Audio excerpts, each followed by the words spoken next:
আল্লাহ তাআলা কোরআনুল কারীমের মধ্যে বলেন ফাসাজাদু ইল্লা ইবলিস, সবাই সেজদা করলো ইবলিস ছাড়া। ইবলিস সেজদা করলো না। আল্লাহ তাআলা তার এই আদেশ অমান্য করার কারণ ইবলিসকে জিজ্ঞাসা করলেন। আল্লাহ তাআলা বলেন ক্বালা মা মানাআকা আন তাসজুদা লিমা আমারতুক ক্বালা আনা খায়রুম মিন খলাকতানি মিন নারিন ওয়া খলাকতাহু মিন তিন। আল্লাহ রাব্বুল আলামিন ইবলিসকে জিজ্ঞাসা করতেছে, কোন জিনিসে তোমাকে আমার আদেশ মান্য করতে বাধা প্রদান করলো? ইবলিস এবার যুক্তি প্রদর্শন করে বলে, আনা খায়রুম মিন, আমি হলাম তার চাইতে ভালো।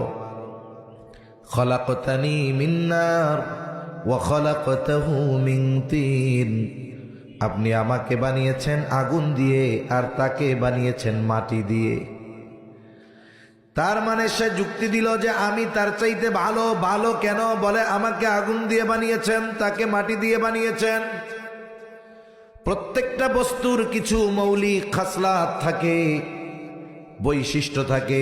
আগুনের অন্যতম বৈশিষ্ট্য হলো আগুন যেখানেই লাগুক না কেন কখনো নিচের দিকে যায় না, আগুন যায় উপরের দিকে।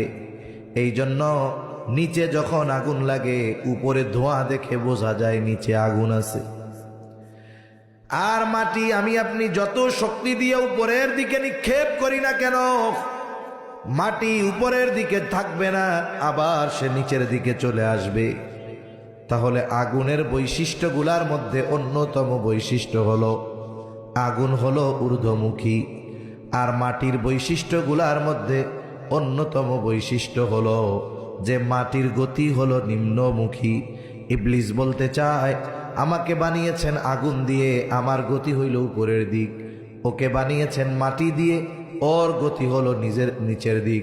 এখন আমি হইলাম উপরের দিকে থাকা লোক, আমি কি ওই নিচের দিকে যাওয়া আদম রে সিজদা করব নাকি?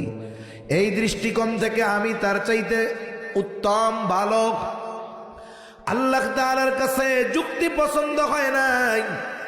আর প্রকৃতপক্ষে রবের পক্ষ থেকে যখন কোনো আদেশ আসবে, প্রকৃত ইমানদার সে কখনো যুক্তির পেছনে পড়ে না, বরং আল্লাহ তাআলার আদেশ তার বুঝে আসুক আর না আসুক, প্রকৃত ইমানদার আল্লাহ তাআলার আদেশ মেনে নেয়।